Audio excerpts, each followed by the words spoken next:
गोरेगावच्या Nesco music कॉन्सर्टमधल्या drug प्रकरणानं संपूर्ण महाराष्ट्राला हादरवून टाकलं।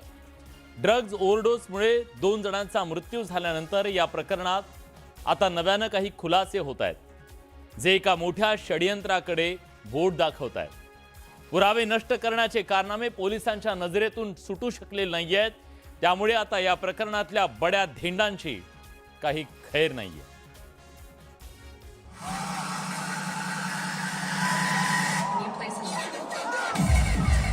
मुंबईत झालेल्या म्युझिक कॉन्सर्टचा दणदणाट अजूनही कायम आहे, कारण त्या दणदणाटा आडून झालेल्या रेव पार्टीनं दोघांचा जीव घेतला। त्यामुळेच दणदणाटासोबत अनेक प्रश्न उपस्थित झालेत। नेस्को कॉन्सर्टमध्ये नेमकं काय घडलं होतं? ड्रग्जचा पुरवठा कोण करत होतं आणि सुरक्षेची इतकी मोठी चूक कशी झाली? या प्रश्नांची उत्तरं शोधण्यासाठी न्यूज 18 मराठीचे प्रतिनिधी संकेत वरक यांनी पार्टीत सहभागी झालेल्या व्यक्तींशी थेट संवाद साधला। बट वहाँ पे कुछ लोग ऐसे थे जो ड्रग्स बेच रहे थे, ऐसा कुछ? वो हर पार्टी में रहता है। अच्छा, ऐसा कुछ नहीं है। अच्छा, हर पार्टी में वैसे? ये बड़े-बड़े, हाँ। हाँ, ये हर पार्टी में रहता है, बड़े-बड़े। ओके, फिर भी ये उस कॉन्सर्ट में भी थे? उस कॉन्सर्ट में भी होंगे भाई। तो कितने लोग थे उस दिन? मतलब टोटल?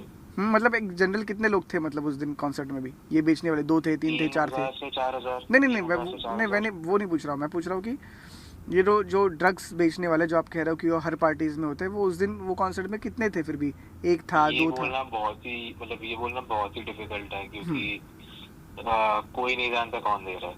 नहीं, बट जो आप बोल रहे हो ना कि आपने देखे वो सिमिलर फेसेस है, कुछ पार्टीज में होते हैं, वो एक आध दूसरा तो होगा वो पार्टी में थे, मतलब कॉन्सर्ट में? हाँ जी, उसमें थे। कितने थे वो? एक को देखा था मैंने। एक को देखा था आपने। हाँ। या संवादामुळे मुंबई ड्रग्ज पेडलरचं जाळं सक्रिय असल्याचं स्पष्ट झालंय। इतकंच नाही तर या प्रकरणाचं नागपूर कनेक्शन समोर आलंय। कॉन्सर्टचं आयोजन करणारी इन्स्पायरिंग टाय प्रोडक्शन कंपनी नागपूरमधली असल्याची माहिती समोर आली आहे। नेस्को आणि या कंपनीनं मिळून टेक्नो 9x9 ही कॉन्सर्ट आयोजित केलेली होती। पोलिसांनी नेस्कोचा सन्नी जैन, बालकृष्ण कुरूप, इन्स्पायरिंग टायचा संस्थापक आकाश सामल याला अटक केली आहे।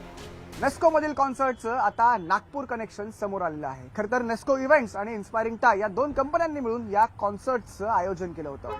त्यातली इन्स्पायरिंग टाय ही कंपनी नागपूरच्या संजय गांधी नगर परिसरातली आहे। महत्त्वाचं म्हणजे 11 एप्रिल रोजी हा कॉन्सर्ट पार पडला। या कॉन्सर्टमध्ये ड्रग्सचं सेवन झालं, ड्रग्सचा ओव्हरडोस झाला आणि 2 जणांचा मृत्यू झाला। त्यानंतर हा संपूर्ण प्रकार जो आहे तो वादाच्या भोवऱ्यात सापडला। सध्याच्या घडीला नेस्कोचे सनी जैन आणि बाळकृष्ण कुरूप यांना अटक केली आहे, तर इन्स्पायरिंग टाय या कंपनीचे संस्थापक आकाश सामल यांना देखील अटक झाली आहे। तपास वेगानं सुरू असतानाच ड्रग्ज सप्लाय करणाऱ्या पेडलरशी संबंधित आणखी एका संशयिताला पोलिसांनी ताब्यात घेतलंय। त्या आरोपीला कोर्टात हजर करून कायदेशीर कारवाई केली जाणार आहे। या सगळ्यात आणखी एक संशयास्पद गोष्ट समोर आली आहे। नेस्को इव्हेंटचं अधिकृत इंस्टाग्राम हँडल अचानक डिएक्टिव्ह करण्यात आलंय। याच हँडलवरून कॉन्सर्टची माहिती आणि नो कॅमेरा पॉलिसी जाहीर करण्यात आली होती। म्हणजेच डिजिटल पुरावे नष्ट करण्याचा प्रयत्न तर केला जात नाहीये ना, असा सवाल उपस्थित होतोय। नेस्कोनं त्यांचे डिजिटल फुटप्रिंट्स पुसण्याचा प्रयत्न केल्यानं संशय अधिक गडद झालाय। कॉन्सर्टमधील संशयास्पद हालचाली लपवण्यासाठी ही हालचाल करण्यात आली आहे का, असा प्रश्न उपस्थित होतोय। परिणामी पोलिसांचा तपास पूर्ण झाल्यानंतर काय उघड होतं याकडे सगळ्यांचं लक्ष लागलंय। संकेत वरक, न्यूज 18 मराठी, मुंबई।